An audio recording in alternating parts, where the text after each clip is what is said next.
Welcome back everyone. This is Mr. Art Teacher. In this tutorial, we will cover the value scale practice, specifically the cross hatching, okay? So make sure to verify you have the correct assignment for this tutorial. It should see on the top, value scale practice. And we are going to be doing, basically, we already did part 1 in my previous video. And now we're gonna be doing part 2, which is the cross hatching, okay? So a little bit of vocabulary for this assignment will be cross hatching, one set of lines, crosses over, parentheses, you can also call it overlaps, another set of lines. So it's going to look very similar to a textile pattern or a fence. And I'm going to give you an example of what it looks like, okay? So I'm going to use right now a 6H pencil, okay? Well, I think I have it all the way around. There you go, 6H pencil for the lightest value, okay? So we're going to do the same thing like we did over there for the hatching technique, okay? So we're going to start first using one set of lines, okay? And since I have a 6H, I don't have to hold the pencil all the way back here because the pencil itself is already ready to go to produce those very light values, okay? So you can even hear the sound that it makes, you can tell that the graphite is extremely hard. That's what the H stands for, hardness of that graphite of the pencil. And now, once you have one set of lines going that direction, now I'm gonna, I'm gonna flip it or work in an angle that I think is the most convenient for myself. So I'm gonna do the other set of lines going in the other direction and at the same time crossing over or overlapping the other set of lines, okay?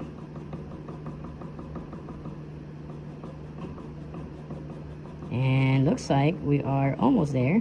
I just need to make sure that I'm covering the whole little box, okay? So make sure you do that, cover the whole little box. Don't give up yet. This is the easiest one right here, okay? And looks like we have a very consistent value throughout the whole box, okay? So now I'm gonna move on to the next one, the light value, okay? So I'm gonna do the same thing like I did in the first one, So I'm gonna do one set of lines, making sure I cover the whole little box, okay? I'm gonna rotate.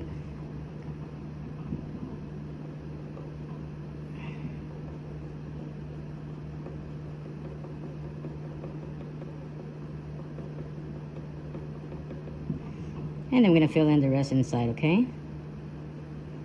Nice and light. Make sure you're using the sharpest side of your pencil to make sure you create those little scratches, okay? Now I'm gonna overlap it now with the other set of lines.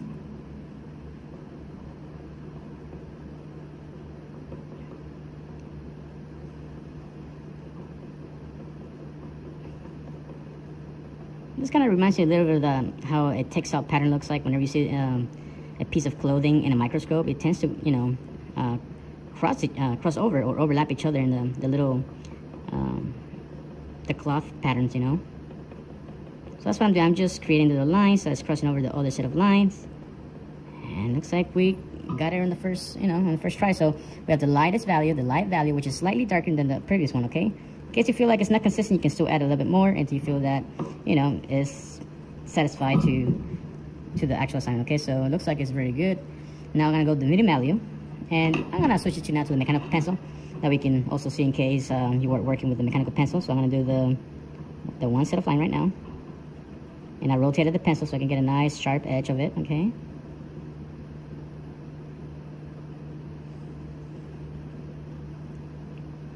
Okay, I'm gonna rotate. Keep applying your lines, going the same direction first.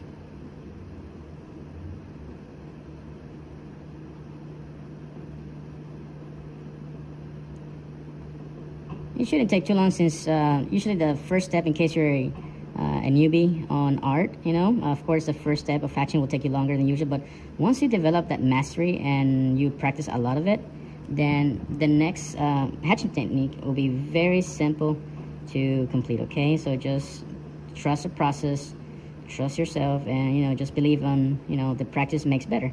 And by the looks of it, it looks like it's turned out to be pretty good. Making sure the whole box looks consistent with the same value. I'm gonna rotate my pencil one more time. There you go. Yeah, whenever it becomes dull, make sure you're either, in case you're using a wooden pencil, you sharpen it. In case you have a mechanical pencil, just rotate it. In case you have your special wooden pencils for drawing pencils, then you can also use those for this. And there it is. We got the first 2 steps already, okay? The first 3 steps, I mean. Let me put a little bit more over here. I feel like I can add a little bit more, but not too much. There you go. Just leave it like that for right now. And then we're gonna go to the next one, the dark valley, which is slightly darker than that one, okay? So we're gonna do the same thing, and you know, let me switch it up to the, to a pencil, so you can see that it's also possible to do with a pencil. Nice and sharpened, this pencil. Cover the whole box.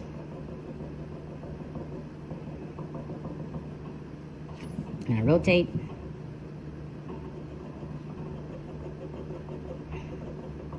Let me zoom in a little bit so you can see the actual process a little bit better. There you go. Bunch of little lines, and I'm rotating to use the sharpest edge of this pencil. I'm rotating it as I go. You'll be able to feel it once you start, you know, drawing this shading techniques, okay? Just keep doing it, just keep doing it, just keep drawing. And now we're gonna do the opposite side, which is we have to overlap it with another set of lines, okay? Make sure you cover the whole little box. In case your hand is crampy, just take a little break. Okay? Take a little breather.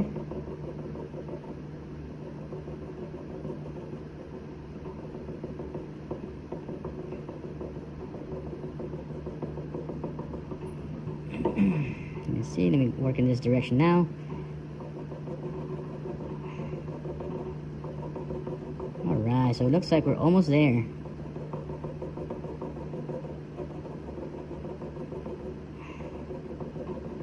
Almost there. Now, it looks somehow very similar, and there's some areas like right here and maybe over here and over there that needs to be improved, okay? So we're gonna go back one more time and put a little bit more pressure, but not too much pressure, you know, just to make sure that this box is slightly darker than the other one. So I'm putting a few more lines on top. Doesn't need to be too many, you know, just a few more to make sure that the lines are getting darker, okay? So we're gonna do that one more time. There you go. And now we're gonna go this opposite direction. And looks like I'm just trying to make sure everything is nice and consistent, meaning the same value throughout the whole little box, and looks like we got it. Now, the darkest value of all. And you know what, this time I'm going to use a 6B or a 5B, or even a 4B will be good too. So let's use a 4B, see what happens, okay? And we're going to do a cross-hatching technique with this. So I'm going to start with one set of line, going that direction, okay? Notice that the graphite of this pencil is already extremely dark. So that's the cool thing about it, is you don't have to apply too much pressure with this type of pencil, because the higher the B, right now it's a 4B, but a 5B, 6B, or even higher, is going to get darker and darker and darker, okay? So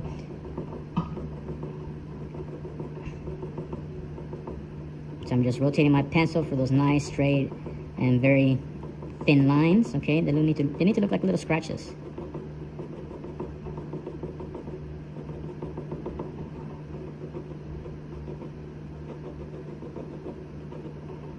There you go. Looks like I covered most of it on one side.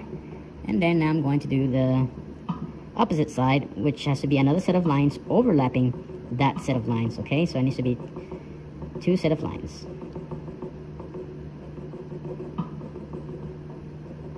I'm rotating again the pencil to gain that nice straight, very thin line that I'm looking for, okay? Rotate it in case you feel it's a little awkward for you to work, you know. Usually I like to rotate it just to get the nice little corners over here.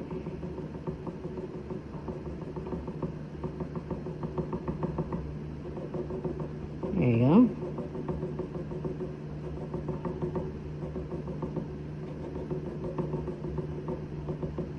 And it looks like it's darker than the previous one. So this is it, guys. So let me zoom in one more time so you can see what it looks like. It's a bunch of little lines, you know. In case you feel like you went outside the lines like a little bit, you can erase it, okay? So we got the light value, medium value, dark value, and the darkest value, okay? So if I zoom out, they all need to look different, okay? So this is it for today's tutorial. Thank you for watching my channel, and see you next time. And don't forget to join and subscribe with my channel, okay? Thank you so much, and see you later.